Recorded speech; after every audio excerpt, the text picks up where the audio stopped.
Hi hello ಎಲ್ರಿಗೂ ನಮಸ್ಕಾರ. ಇವತ್ತಿನ ವಿಡಿಯೋದಲ್ಲಿ ಹೇಗೆ ದಹಿಪುರಿ ಮಾಡೋದು ಮನೇಲಿ ಅಂತ ನೋಡ್ಕೊಬರೋಣ. ಫಸ್ಟಿಗೆ ಈಗ ಒಂದು ಬೌಲಿಗೆ ನಾನು ಕರ್ಡ್ ಮೊಸರನ್ನ ಹಾಕೋತಾ ಇದ್ದೀನಿ. ಅದಾದಮೇಲೆ 2 ಸ್ಪೂನ್ ಸಕ್ಕರೆನ ಹಾಕೋತಾ ಇದ್ದೀನಿ. ಈಗ ಇದನ್ನು ಚೆಂದ ಮಿಕ್ಸ್ ಮಾಡ್ಕೋಬೇಕು. ಇದನ್ನು ನೀವು ಸ್ಟಾರ್ಟಿಂಗಲ್ಲೇ ಮಾಡ್ಕೋಬೇಕು. ನಾವು ನೆಕ್ಸ್ಟ್ ಅದನ್ನು ಸರ್ವ್ ಮಾಡ್ಕೊಳ್ಳೋ ಟೈಮಲ್ಲಿ ಕರೆಕ್ಟ್ ಚೆನ್ನಾಗಿ ಶುಗರ್ ಅದ್ರ ಜೊತೆ ಇದಾಗಿರುತ್ತೆ. ಈಗ ಇನ್ನೊಂದು ಬೌಲಿಗೆ ಒಂದು 3 ಹುಣಸೆಹಣ್ಣು ಹಾಕ್ಕೊಂಡು ಸ್ವಲ್ಪ ಬೆಚ್ಚಗಿರುವಂಥ ನೀರನ್ನ ಹಾಕ್ಕೊಂಡು ಅದನ್ನು ಸೈಡಲ್ಲಿ ಇಟ್ಕೋತಾ ಇದ್ದೀನಿ. ಈಗ ನೆಕ್ಸ್ಟು ಖಾರ ಚಟ್ನಿ ರೆಡಿ ಮಾಡ್ಕೊಳ್ಳೋಣ. ಸೊ ಇಲ್ಲಿ ನಾನು ಒಂದು 4ರಿಂದ 5 ಹಸಿಮೆಣಸಿಕಾಯಿ ತೊಗೊಂಡಿದ್ದೀನಿ, ಸ್ವಲ್ಪ ಕೊತ್ತಂಬರಿ, ಸ್ವಲ್ಪ ಪುದೀನ ತೊಗೊಂಡಿದ್ದೀನಿ ಆ್ಯಂಡ್ ಅರ್ಧ ಚಮಚದಷ್ಟು ಉಪ್ಪನ್ನ ಹಾಕ್ಕೊಂಡು ಅದಕ್ಕೆ ಸ್ವಲ್ಪ ನೀರು ಬಿಟ್ಟು ಇದನ್ನ ಈಗ ಮಿಕ್ಸಿಲಿ ಗ್ರೈಂಡ್ ಮಾಡ್ಕೊಬರೋಣ.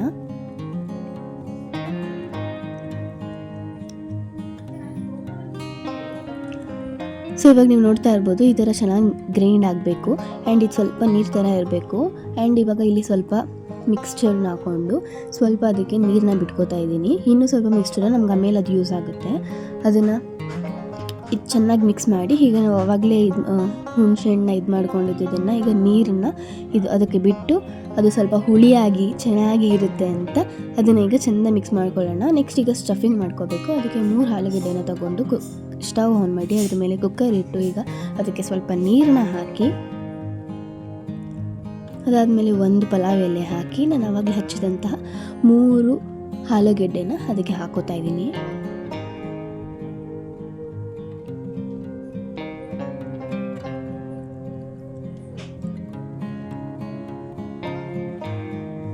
ರುಚಿಗೆ ತಕ್ಕಷ್ಟು ಉಪ್ಪನ್ನ ಸೇರಿಸ್ಕೊಂಡು ಈಗ ಲಿಡ್ನ ಕ್ಲೋಸ್ ಮಾಡಿ 2 ವಿಜಿಲ್ ಆದಮೇಲೆ ಈ ರೀತಿ ಕಾಣಿಸ್ತಾ ಇದೆ. ಈಗ ಓಪನ್ ಮಾಡಿ ಅದನ್ನು ಈಗ ನಾವು ಇನ್ನೊಂದು ಬೌಲಿಗೆ ಎಲ್ಲ ಆಲೂಗೆಡ್ಡೆನ ಸರ್ವ್ ಮಾಡ್ಕೊಳ್ಳೋಣ.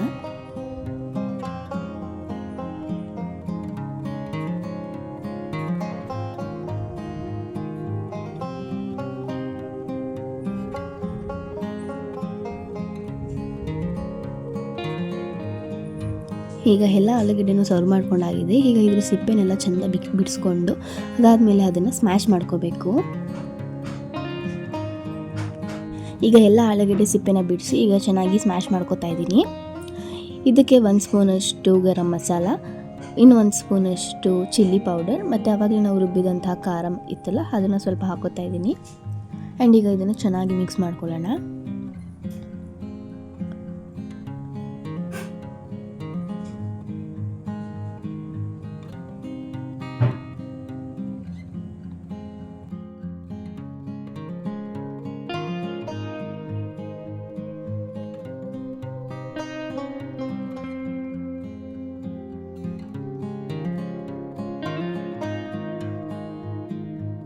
ಈಗ ಸ್ಟಫಿಂಗ್ ರೆಡಿ ಆಗಿದೆ. ನಾನಿಲ್ಲಿ ಪೂರಿಗೆ ರೆಡಿಮೇಡ್ ಪೂರಿನ ತರಿಸ್ಕೊತಾ ಇದ್ದೀನಿ. ಇದನ್ನು ಜಸ್ಟ್ ಕರ್ಕೋಬೇಕಷ್ಟೇ. ನೋಡ್ತಾ ಇರ್ಬೋದು ಈ ಥರ ಕಾಣಿಸ್ತಾ ಇರುತ್ತೆ ಆ ಪೂರಿ. ಈಗ ಅದನ್ನು ಕರ್ಕೋತಾ ಇದ್ದೀನಿ.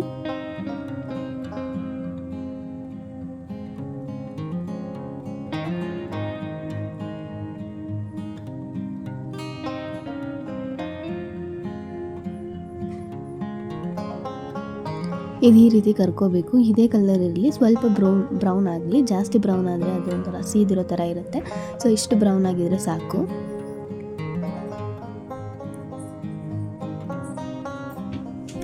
ಇದೇ ರೀತಿ ಒಂದು ನಿಮಿಷ ಸಾಕು. ಅಷ್ಟೊತ್ತಲ್ಲಿ ಅದು ಇಲ್ಲಾಂದರೆ ಜಾಸ್ತಿ ಮಾಡಿದ್ರೆ ಅದು ಸ್ವಲ್ಪ ಬ್ರೌನ್ ಆಗೋಗುತ್ತೆ. ಸೊ ಈಗ ಇದು ಕರ್ದಿದ್ದಾಗಿದೆ. ಸೊ ಈಗ ಇದನ್ನು ಎತ್ತಿಟ್ಕೋತಾ ಇದ್ದೀನಿ.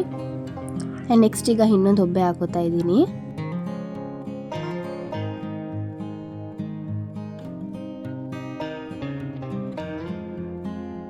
ಸೊ ಈಗ ಈ ಪೂರಿ ನೋಡ್ತಾ ಇರ್ಬೋದು ಎಷ್ಟು ಚೆನ್ನಾಗಿ ಉಳಿದಿದೆ ಅಂತ. ಸೊ ನೀವು ಇದನ್ನು ಆಚೆಯಿಂದ ತರಿಸಿ ಮಾಡ್ಕೋಬೋದು ಅಥವಾ ನೀವು ಮನೇಲೇ ಕೂಡ ಹಿಟ್ಟನ್ನ ಕಲಸಿ ಕೂಡ ಮಾಡ್ಬೋದು.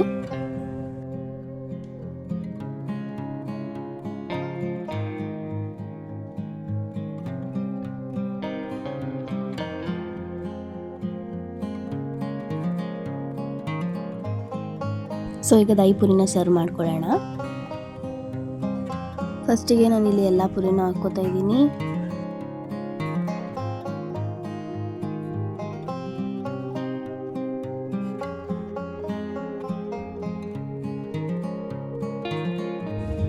ಅದನ್ನು ಹೋಲ್ ಮಾಡಿ ನಾವು ಅವಾಗಲೇ ಮಾಡಿದಂಥ ಎಲ್ಲ ಐಟಮ್ಸ್ ಕೂಡ ಆ್ಯಡ್ ಮಾಡ್ಕೊಳ್ಳೋಣ. ಫಸ್ಟಿಗೆ ನಾನೀಗ ಇಲ್ಲಿ ಮೊಸರು ಮತ್ತು ಸಕ್ಕರೆನ ಇದು ಮಾಡಿದ್ನಲ್ಲ, ಸೊ ಅದನ್ನು ಹಾಕೋತಾ ಇದ್ದೀನಿ ಆ ಮಿಕ್ಸ್ಚರ್ನ. ಅದಾದ ನಂತರ ನಾನು ಸ್ಟಫಿಂಗ್ಸ್ನ ಮಾಡಿದ್ವಲ್ಲ ಅದನ್ನು ಕೂಡ ಇಲ್ಲಿ ಹಾಕೋತಾ ಇದ್ದೀನಿ. ಆ್ಯಂಡ್ ನೆಕ್ಸ್ಟು ಖಾರ ಚಟ್ನಿ ಕೂಡ ಇಲ್ಲಿ ಸೇರಿಸ್ಕೊತಾ ಇದ್ದೀನಿ.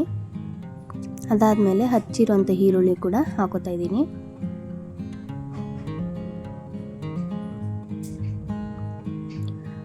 ಸೊ ಇಷ್ಟು ದಹಿ ಪೂರಿ ವಿಡಿಯೋ. ಸೊ ನಿಮಗೆ ಈ ವಿಡಿಯೋ ಇಷ್ಟ ಆದರೆ ಲೈಕ್ ಮಾಡಿ, ಶೇರ್ ಮಾಡಿ, ಸಬ್ಸ್ಕ್ರೈಬ್ ಮಾಡಿ.